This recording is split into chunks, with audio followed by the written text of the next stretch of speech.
लोकसभा चुनाव का शोर 26 अप्रैल को शाम के 6 बजते ही शांत हो गया। अब सभी को 4 जून का बेहद इंतजार है, जब चुनाव के नतीजे सामने आएंगे। हालांकि भाजपा हो या गठबंधन या बसपा, सभी अपनी अपनी जीत के दावे कर रहे हैं। गाजियाबाद से भाजपा के प्रत्याशी अतुल गर्ग भी अपने जीत को लेकर आश्वस्त दिखाई दे रहे हैं। आप अभी तक से बात करते हुए उन्होंने कई मुद्दों को लेकर विपक्ष पर सवाल उठाया। साथ ही विधायक रहते अपने कार्यकाल में विकास कार्यों का दावा भी किया। सर, कल गाजियाबाद में मतदान था। गाजियाबाद का समस्त प्रत्याशी का ईवीएम में भाग्य कैद हो गया है। तो बीके सिंह का टिकट काटने से क्षेत्र के समाज नाराज था। इसका मतदान पर क्या असर पड़ सकता है? मतदान पर कोई असर नहीं पड़ा है। अब ना ही बीके सिंह का टिकट काटने से कोई नाराज था। जिन लोगों ने नाराजगी जाहिर भी करी है, उन लोगों ने भी सबने राष्ट्रवाद के नाम पर मोदी जी को वोट दिया है और सभी लोग देशभक्त हैं, देश की चिंता करते हैं। कोई व्यक्ति इससे जुड़ा हुआ है नहीं। और जहाँ तक मतदान का अगर कम होने का सवाल है, तो नोएडा में भी मतदान कम हुआ है, गाजियाबाद में भी मतदान कम हुआ है, बागपत में भी मतदान कम हुआ है, मेरठ में भी मतदान कम हुआ है और सभी जगह मतदान कम हुआ है। सर, मतदान कम होने की वजह जानना चाहूंगी। गाजियाबाद, नोएडा, बागपत में तीन कारण हैं। एक तो दिल्ली में सब लोग काम करने जाते हैं, तो दिल्ली में वर्किंग डे था और चुनाव नहीं था। एक कारण नंबर 1। कारण नंबर 2, फसलों की कटाई चल रही है। किसानों का बहुत बड़ा काम, उन्हें डर लगता है कि बारिश ना आ जाए, तो उसकी वजह से जो खलिहानों में पड़ा हुआ गेहूं है और फसल खड़ी है, उसकी कटाई पर उनका पूरा ध्यान था। नंबर 3 दिन की छुट्टी एक साथ होने से बहुत सारे लोग बाहर भी चले जाते हैं। तो ये 3 कारणों के कारण मतदान कम हुआ, सभी जगह कम। जी सर, मेरा दूसरा क्वेश्चन ये था कि आप पर आरोप लग रहे हैं कि कोविड के दौरान आपने फोन स्विच ऑफ कर लिया था। लोगों की जान ऑक्सीजन न मिलने के कारण चली गई थी, जबकि आप स्वास्थ्य मंत्री थे, इसलिए भी लोगों पर आपके प्रति नाराजगी थी। तो इस पर क्या चुनाव पर असर पड़ सकता है?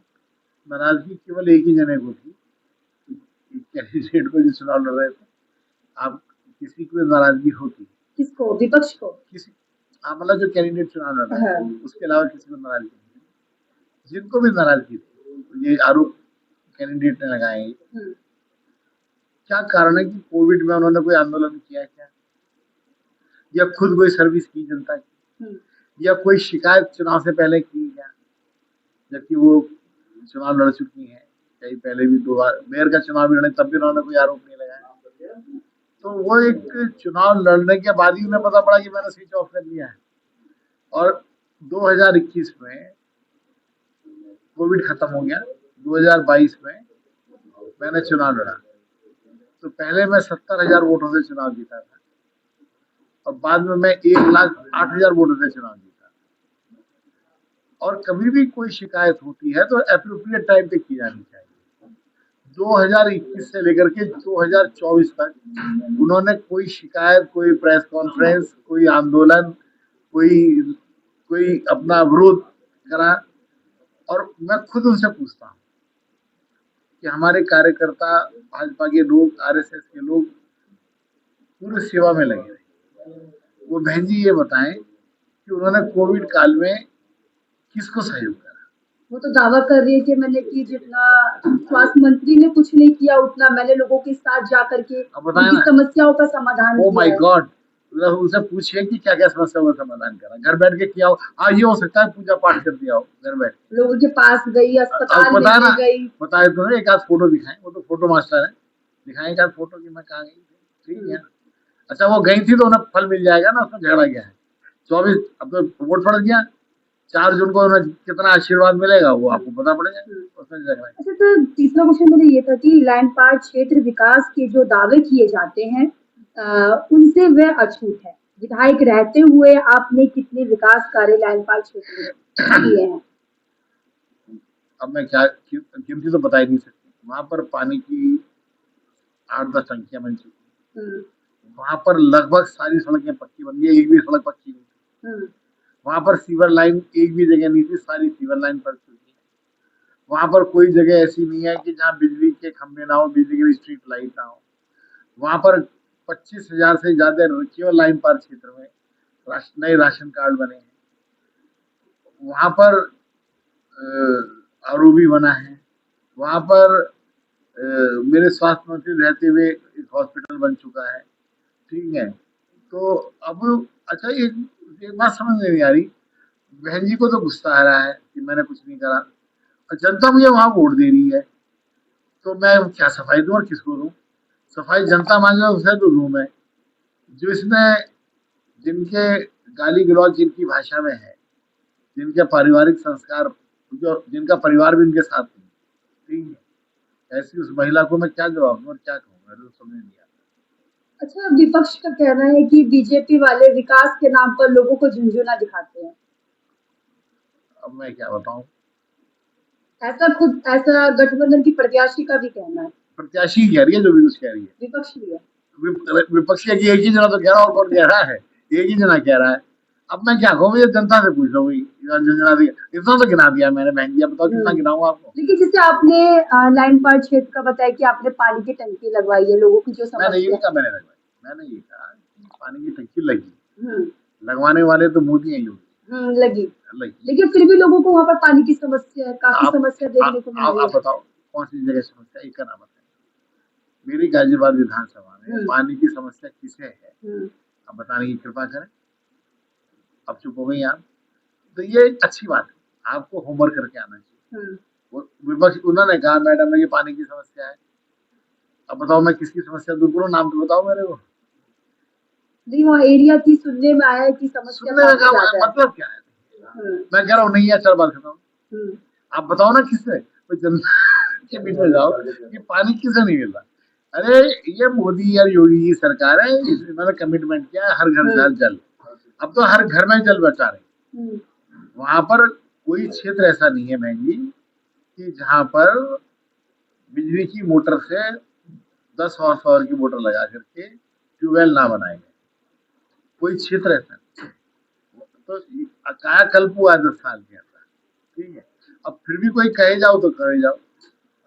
अच्छा सर, दूसरा क्वेश्चन मेरा ये था कि उप मुख्यमंत्री, मुख्यमंत्री स्वयं पीएम मोदी और उत्तराखंड के सीएम आदि बड़े लीडर आपके रोड शो के लिए बुलाने पड़े, ऐसी क्या आवश्यकता थी? क्या जनता आपको नकार रही थी? ये लोग हमारे यहाँ भाजपा का, हमारे यहाँ प्रधानमंत्री भी वर्कर की नहीं, तरह पहली बार प्रधानमंत्री ने गाजियाबाद में रोड शो किया। तो ये तो अच्छी बात है ना, प्रधानमंत्री हमारे घर नहीं बैठता है। अब अच्छा एक बात बताइए, राहुल गांधी आए गाजियाबाद में और अखिलेश यादव आए, एक 5 स्टार होटल के बीच में बैठ के उन्होंने एक प्रेस कॉन्फ्रेंस की, और उसके अंदर किसी कांग्रेसी को घुसने भी नहीं दिया। और मेरा प्रधानमंत्री, मेरा मुख्यमंत्री, मेरा डिप्टी चीफ मिनिस्टर सड़कों पे जनता के बीच जा रहे हैं, तो ये लोकतंत्र कांग्रेस के प्रत्याशी के साथ साथ मीडिया को भी घुसने नहीं दिया गया था। हाँ, तो मेरे को तो और रोना आया ना की बात सुन के। ठीक, तो आप जो है, आप ये बताइए, आप उनकी हिम्मत नहीं है कि जनता को फेस कर, और हमें गर्व है कि जब जनता निकलती है उस 56 इंची वाले सीने के साथ, जब वो निकलता है हमारा प्रधानमंत्री, तो जनता उमड़ करके सड़कों पे आती है। और दूसरा ये भी कहना है विपक्ष का सर कि मोदी जी को रोड शो जो करने के लिए आए थे, तो जनता को उन्होंने बसों में बुलवाया गया था, भाई बाहर से जनता आई थी। अरे बाहर से कहाँ से आई थी? ऐसा कहना है उनका। अच्छा, आप उनसे बहुत प्रभावित लग रही है। मैं प्रभावित किसी से नहीं। अच्छा, उनसे ही कहिए कि उनसे मेरे अभी एक सवाल किए कि राहुल गांधी और अखिलेश यादव आए, एक भी जनसभा क्यों नहीं? क्या कांग्रेस ने एक भी जनसभा करी? समाजवादी पार्टी ने एक भी जनसभा करी? तो उन्हें पता नहीं कोई नहीं आएगा, ठीक है, शायद गर्मी से डर गए, क्या पता। हाँ, तो फिर चलो चलो, गर्मी से डरने के वाले राजनीति करते हैं क्या? ये तो हमारा, ये अच्छी बात है खराब बात है कि हमारा प्रधानमंत्री सड़कों पर उतरता है?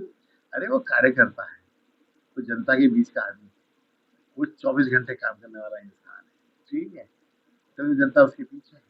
अच्छा, दूसरा ये भी सवाल था सर मेरा कि मोदी जी का नारा है अब की बार 400 को पार, विपक्ष कह रहा है कि 200 पार हो जाए तो वही बहुत बड़ी बात है।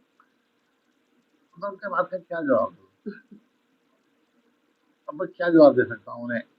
4 जून का इंतजार कर लीजिए, इतना ही कह सकता 4 जून का तो बेशक हूँ। इंतजार कर लीजिए। भाजपा प्रत्याशी अतुल गर्ग अपनी जीत को लेकर काफी आश्वस्त नजर आ रहे हैं। उनका मानना है कि जनता एक बार फिर भाजपा पर भरोसा जता रही है। दूसरी ओर विपक्ष का दावा है कि भाजपा की हार तय है। गौरतलब है कि पिछले लोकसभा चुनाव की तुलना में इस बार 5 से 6% मतदान कम हुआ है। अब इसका किसे नुकसान होगा ये तो 4 जून को ही पता चल पाएगा। देश और दुनिया की खबरों से अपडेट रहने के लिए आप अभी तक न्यूज चैनल को सब्सक्राइब करना ना भूलें और साथ ही हर न्यूज का नोटिफिकेशन पाने के लिए बेल आइकन को भी दबाएं।